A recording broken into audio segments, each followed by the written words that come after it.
Bagaimana kabarnya Bu Ira? Alhamdulillah baik Bapak. Terima kasih memberikan waktu luang ya Ibu Ira. Di sini saya sebagai CIB angkatan ke-11 akan melakukan yang namanya observasi kelas. Itu adalah salah satu tugas dari calon guru penggerak. Sebelum melakukan yang namanya observasi kelas, saya akan menanyakan terlebih dahulu observasi kelas berkenaan dengan apa yang akan dilakukan Ibu Ira. Dari pembahasan yang akan kita bahas, Ibu Ira akan membawakan materi berkenaan dengan pendidikan dan kewarganegaraan atau pendidikan Pancasila dengan judul modul membangun budaya taat hukum. Dari penjelasan tersebut, tujuan dari pembelajaran yang ingin Ibu Ira capai dalam pembelajaran itu seperti apa? Sebelumnya terima kasih Pak atas waktunya, atas kesempatannya. Di sini benar saya sebagai guru PKN Pendidikan Kewarganegaraan.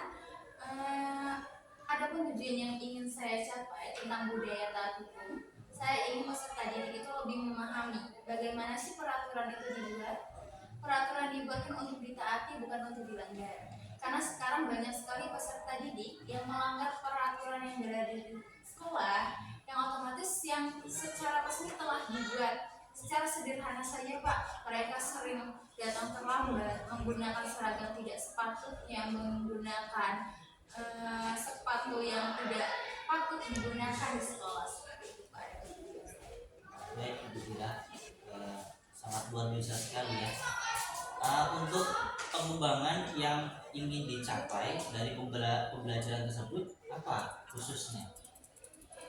Adapun pengembangan yang ingin saya capai seperti awal untuk tujuan saya, Pak ya.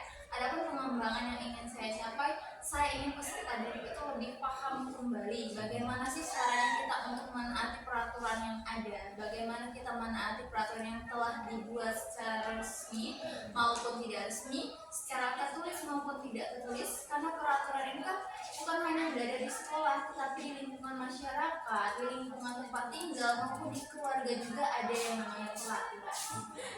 Dan terakhir ini Ibu Ira, sebelum melakukan, pastikan Ibu Ira sudah menyiapkan program apa yang akan dicapai. Nah, strategi apa yang dipersiapkan untuk pembelajaran besok? Adapun strategi yang telah saya siapkan sebelumnya, saya menjelaskan terlebih dahulu Pak tentang materi peraturan hukum itu apa sih, hukum itu seperti apa sih Nak, agar mereka juga lebih paham terlebih dahulu sebelum saya melangkah lebih lanjut bagaimana peraturan itu dibuat. Kemudian setelah mereka memahami bagaimana peraturan itu apa, hukum itu apa, ada hukum apa saja yang ada di Indonesia, ada hukum apa saja yang ada di masyarakat, hukum tertulis maupun hukum tidak tertulis. Kemudian peserta didik saya apa ya Pak? Saya suruh Pak ya untuk membagi kelompok. Nah, ada pun modelnya, model pembelajaran yang saya gunakan di sini PBL, tabel bahasa bumi. Di situ peserta didik saya gunakan, saya bagi kelompok kecil saja Pak. Kemudian saya berikan sebuah kasus tentang pelanggaran, entah itu pelanggaran yang ada di masyarakat, pelanggaran yang ada di lalu lintas maupun yang ada di pendidikan. Kemudian mereka itu merencanakan atau solusinya seperti apa sih untuk menangani sebuah kasus yang telah dibagikan. Kemudian setelah pembelajaran itu selesai, ada pun asesmen atau refleksi yang saya berikan itu melalui sebuah pilihan ganda Pak ya. Di sini saya menggunakan quizzes, hanya 10 soal ini agar saya mengetahui bagaimana sih kemampuan siswa ini sudah paham atau belum. Kalau memang belum memahami, minggu depan akan kita bahas secara berulang agar mereka itu lebih paham kembali tentang membangun kesadaran budaya. Sangat luar biasa sekali ya yang tadi Ibu Ira lakukan. Ini mudah-mudahan pada observasi nanti berjalan dengan lancar. Terima kasih waktu yang sudah diberikan oleh Ibu Ira. Saya akhiri. Wassalamualaikum warahmatullahi wabarakatuh. Waalaikumsalam warahmatullahi wabarakatuh. Lagi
akan saya ajukan pertanyaan berkenaan dengan pasca observasi.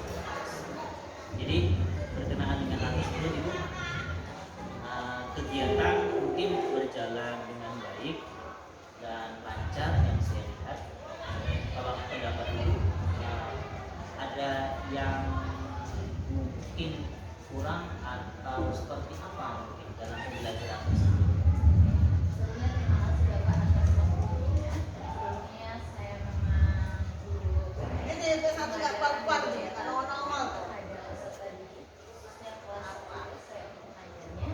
Nah, untuk kemarin yang saya terapkan di peserta didik itu bagaimana caranya peserta didik itu untuk membangun budaya tertentu.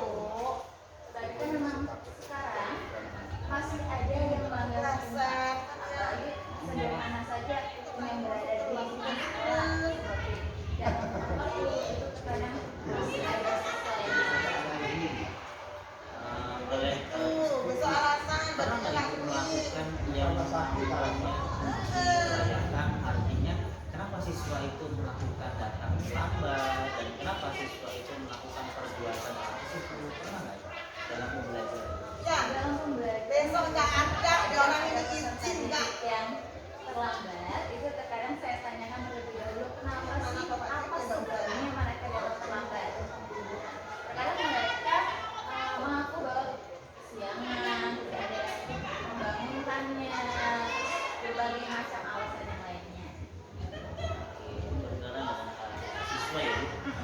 Untuk selanjutnya Ibu, berkenaan dengan yang namanya pembelajaran dalam kelas, mungkin pendekatan yang berdiferensiasi atau KSE yang Ibu munculkan dalam pembelajaran tersebut sudah pernah ya. Dengan hal tersebut Ibu menggunakan metode yang seperti apa biar pembelajaran berdiferensiasi tersebut bisa mengena pada peserta didik? Untuk metode yang saya gunakan, saya menggunakan PBL, tabel ini. Jadi peserta didik itu saya bagi kelompok terlebih dahulu, kemudian saya berikan sebuah kasus, entah itu kasus yang ada di masyarakat, kasus tentang pelanggaran lalu lintas dan sebagainya. Nah, anak tersebut per kelompok itu untuk mengutarakan apa sih hal yang berkaitan tentang sebuah kasus yang mereka kaitkan. Nah, setelah melakukan hal tersebut, dampaknya bagi peserta didik setelah melakukan pembelajaran tersebut seperti apa? Untuk dampaknya bagi peserta didik, itu peserta didik jadi lebih interaktif, lebih tahu lebih dalam Pak, oh ternyata tentang sebuah melanggar peraturan yang di lalu lintas yang ada di sekitaran sekolah dampaknya seperti ini loh, jadi lebih paham lagi. Mungkin sangat luar biasa sekali ya Bu. Saya lihat pada saat observasi itu Ibu menggunakan media pembelajaran yang sangat luar biasa dan sesuai dengan pembelajaran, dan saya lihat siswa juga antusias sekali dalam pembelajaran itu. Untuk tindak lanjutnya Bu, berkenaan dengan pembelajaran, Ibu mengupayakan seperti apa? Untuk tindak lanjut atau pengupayaannya yang saya lakukan dengan ini Bu, apa namanya, refleksi berkenaan dengan tersebut. Misalnya setelah melakukan pembelajaran itu apa namanya, bisa kalau maunya itu kan kita kan asesmen asesmen itu tidak lanjutnya seperti apa yang diharapkan. Oke. Untuk tindak lanjut yang saya berikan ke anak-anak setelah melakukan pembelajaran kayak bagian kelompok dan sebagainya, anak tersebut kan diharapkan sudah paham Pak ya, sudah memahami bagaimana sih peraturan dibuat, bagaimana peraturan itu ada seperti apa. Kemudian sebelumnya saya berikan asesmen terlebih dahulu. Asesmen yang saya berikan, dimana itu sebuah quiz yang saya berikan, hanya 10 soal yang berkaitan tentang pembelajaran yang sudah anak tersebut pahami. Nah, dari kuis tersebut saya bisa menilai bagaimana sih kemampuan anak tersebut sudah paham atau belum sih, apakah masih terus ada tindak lanjut dan sebagainya. Kalau memang ada beberapa siswa yang masih ada yang belum paham dari kuis yang telah saya berikan, nanti untuk minggu depan akan saya ulang terlebih lagi gitu. Luar biasa sekali Bu, berkenaan dengan kelas observasi yang dilakukan pada hari ini, dan saya sebagai observer itu sangat termotivasi dan mendapatkan yang namanya ilmu baru, kebudayaan yang diajarkan. Mudah-mudahan apa yang dilaksanakan bisa menjadi pembelajaran bagi kita dan berpihak pada peserta didik. Demikian pada kali ini pasca observasi kelas saya Hadi. Wassalamualaikum warahmatullahi wabarakatuh. Assalamualaikum warahmatullahi wabarakatuh. Perkenalkan, nama saya Sari Meli Andira. Di sini saya sebagai guru PPKN. Adapun motivasi yang saya dapatkan setelah saya melakukan observasi, saya lebih mengetahui kekurangan dan kelebihan yang saya dapatkan, apa hal yang harus saya lakukan dan hal yang tidak harus saya lakukan dalam proses pembelajaran. Semoga CGP Pak Rona Yuliati sukses selalu dan lancar dalam proses CGP-nya nanti. Semangat!